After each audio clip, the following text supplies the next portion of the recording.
തൃപ്പൂണിത്തുറ നഗരവീഥികളുടെ ഓരം നിറയെ കൃഷ്ണവിഗ്രഹങ്ങളാണ്. കിഴക്കേക്കോട്ടയിലും സ്റ്റാച്യു ജംഗ്ഷനിലും കുടുംബശ്രീയുടെ നേതൃത്വത്തിൽ പ്രത്യേക വിഷുവിപണിയും ആരംഭിച്ചിട്ടുണ്ട്. വിഷുത്തിരക്കിലാണ് തൃപ്പൂണിത്തുറ നഗരം. വിപണിയിലേറെയും ഇക്കുറി പ്ലാസ്റ്റിക് കൊന്നപ്പൂക്കളാണ്.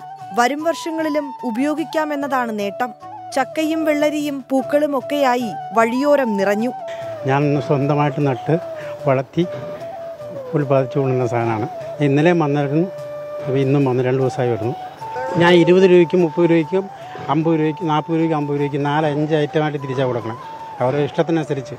ചെറുതും വലുതുമായ കൃഷ്ണവിഗ്രഹങ്ങൾ നഗരവീഥികളിൽ നിരനിരയായി വച്ചിട്ടുണ്ട്. ഇക്കുറി വിഗ്രഹങ്ങൾ എത്തിയതിലേറെയും ഗുരുവായൂരിൽ നിന്നാണ്. 100 രൂപ മുതൽ 6000 രൂപ വരെയാണ് വില. ഓടക്കുഴലൂതുന്നതും ഗോക്കളോടൊപ്പമുള്ളതുമൊക്കെയായി വ്യത്യസ്ത കൃഷ്ണവിഗ്രഹങ്ങളുണ്ട്.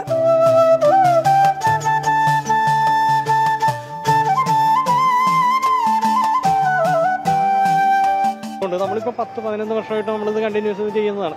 അപ്പോൾ ഇത്തവണ വന്നേക്കുന്നത് ഈ ഫൈബറിൻ്റെ ഐറ്റംസാണ് കൂടുതലായിട്ട് വന്നേക്കുന്നത്. ഇവിടെ വരുമ്പോൾ നമ്മൾ ഫസ്റ്റ് സ്റ്റാർട്ടിങ് 250 മുതൽ 5500-6000 രൂപ വരെയുള്ള സാധനങ്ങളുണ്ട്. 10 ഇഞ്ച് മുതൽ 6.5 അടി വരെയുള്ളത്. വിഷു ആഘോഷം കഴിയും വരെയും പടക്കം വാങ്ങാൻ കടകൾ തുറന്നിട്ടുണ്ട്. ഇക്കുറി ശബ്ദത്തേക്കാൾ വർണ്ണവിസ്മയമുള്ള പടക്കങ്ങൾക്കാണ് ആവശ്യക്കാർ ഏറെ. തൃപ്പൂണിത്തുറയുടെ നഗരവീഥികളിലെല്ലാം ഇന്ന് ശ്രീകൃഷ്ണ വിഗ്രഹങ്ങളാണ്. വിഷു ആഘോഷമാക്കാനുള്ള ഒരുക്കങ്ങൾ ആഴ്ചകൾക്ക് മുന്നേ തന്നെ തുടങ്ങിയതാണ് ഇവിടെ. തൃപ്പൂണിത്തുറയിൽ നിന്ന് ക്യാമറാമാൻ അരുൺ നീണ്ടൂറിനൊപ്പം വിനീത VG 24.